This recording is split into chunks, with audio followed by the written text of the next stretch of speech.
The burden of the word of Jehovah to Israel by Malachi.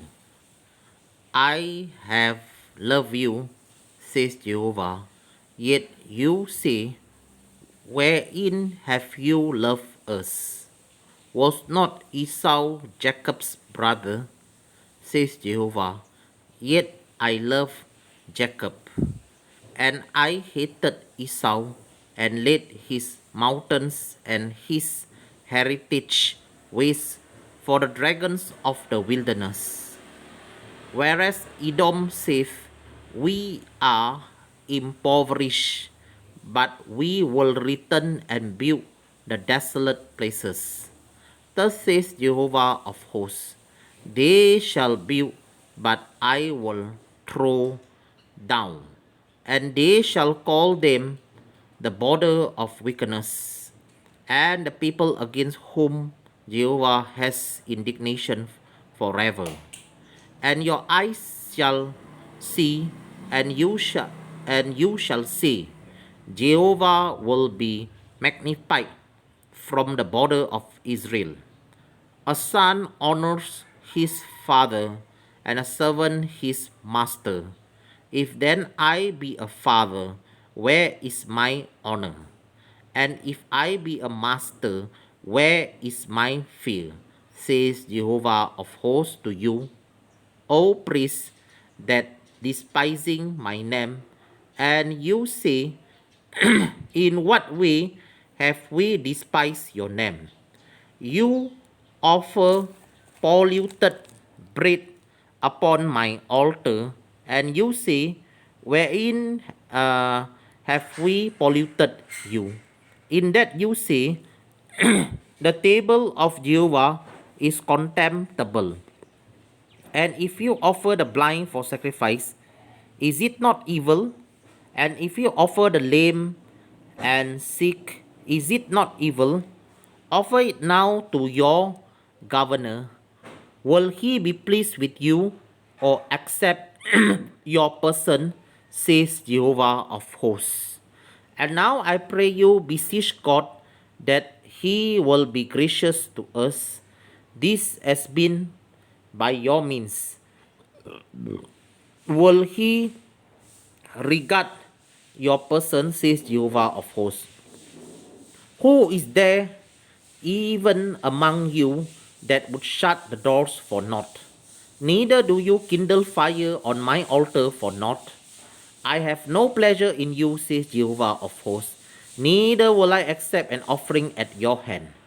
For from the rising of the sun even to the going down of the same, my name shall be great among the Gentiles.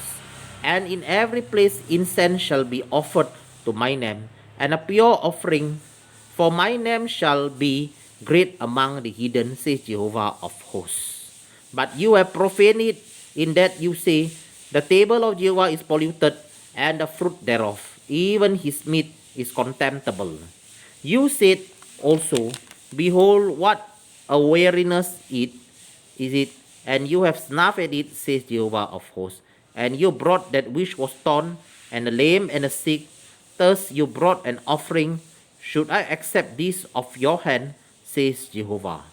But cursed be the deceiver which has in his flock a male, and vows and sacrifices to Jehovah a corrupt thing.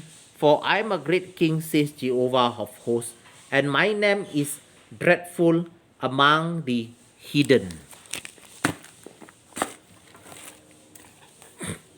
मालाकी के द्वारा Israel के विषय में कहा हुआ यहोवा का भारी वचन। यहोवा यह कहता है, मैंने तुमसे प्रेम किया है, परंतु तुम पूछते हो, तूने किस बात में हमसे प्रेम किया है? यहोवा की यह वाणी है, क्या एसाव याकूब का भाई ना था? तो भी मैंने याकूब से प्रेम किया, परंतु एसाव को अप्रिय जानकर उसके पहाड़ों को उजाड़ डाला और उसके पैतृक भूमि को जंगल के गड्ढरों का स्थान बना दिया है। एदोम कहता है, हमारा देश उजड़ गया है, परंतु हम खंडहरों को फिर बसाएंगे। सेनाओं का यहोवा यूं कहता है, यदि वे बनाए भी, परंतु मैं ढा दूंगा। उनका नाम दुष्ट जाति पड़ेगा, और वे ऐसे लोग कहलाएंगे जिन पर यहोवा सदैव क्रोधित रहे। तुम्हारी आंखें देखेगी और तुम कहोगे, यहोवा का प्रताप इसराइल के सीमा से आगे भी बढ़ता जाइए। पुत्र पिता का और दास स्वामी का आदर करता है। यदि मैं पिता हूँ तो मेरा आदर कहाँ है, और यदि मैं स्वामी हूँ तो मेरा भाई मन्ना कहाँ। सेनाओं का यहोवा, तुम याजकों से भी जो मेरे नाम का अपमान करते हो यही बात पूछता है।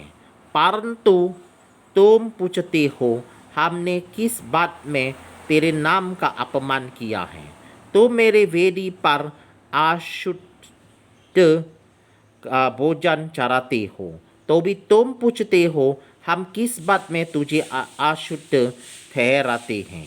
इस बात में भी कि तुम कहते हो, यहोवा की मैस तुच्छ है। जब तुम अंधे पशु को बलि करने के लिए समीप ले आते हो, तो क्या ये बुरा नहीं? जब तुम लंगड़े या रोगी पशु को ले आते हो, तो क्या ये बुरा नहीं? अपने हाकिम के पास ऐसी भेंट ले जाओ, क्या वो तुमसे प्रसन्न होगा या तुम पर अनुग्रह करेगा? सेनाओं के यहोवा का यही वचन है। अब मैं तुमसे कहता हूँ, ईश्वर से प्रार्थना करो कि हम लोगों पर अनुग्रह करे। ये तुम्हारे हाथ से हुआ है। तब क्या तुम समझते हो कि परमेश्वर तुम में से किसी का पक्ष करेगा? सेनाओं के यहोवा का यही वचन है। भला होता कि तुम में से कोई मंदिर के किवाड़ों को बंद करता है, कि तुम मेरी वेदी पर व्यर्थ आग जलाने ना पाते। सेनाओं के यहोवा का ये वचन है, मैं तुमसे कदापि प्रसन्न नहीं हूँ और ना तुम्हारे हाथ से भेंट ग्रहण करूँगा, क्योंकि उदयाचल से लेकर अस्ताचल तक जाति जाति में मेरा नाम महान है, और हर कहीं मेरे नाम पर धूप और शुद्ध भेंट चढ़ाई जाती हैं, क्योंकि अन्य जातियों में मेरा नाम महान है। सेनाओं के यहोवा का यही वचन है। परंतु तुम लोग उसको ये कहकर अपवित्र ठहराते हो कि यहोवा की मेष अशुद्ध है, और जो भोजन वस्तु उस पार से मिलती है वो भी तुच्छ है। फिर तुम ये भी कहते हो, ये कैसा भारा उपद्रव है। सेनाओं के यहोवा का ये वचन है, तुमने उस भोजन वस्तु के प्रति नाक भों शिकारी और अत्याचार से प्राप्त किए हुए और लंगड़े और रोगी पशु की भेंट ले आते हो। क्या मैं ऐसी भेंट तुम्हारे हाथ से ग्रहण करूं? यहोवा का यही वचन है। जिस छाली के झुंड में नार पशु हो, परंतु वो मन्नत बनकर परमेश्वर का वर्जित पशु चराइए, वो शापित है। मैं तो महाराजा हूँ और मेरा नाम जाति जाति में भाई योग्य है। सेनाओं के यहोवा का यही वचन है। All right, I have finished reading. Thank you.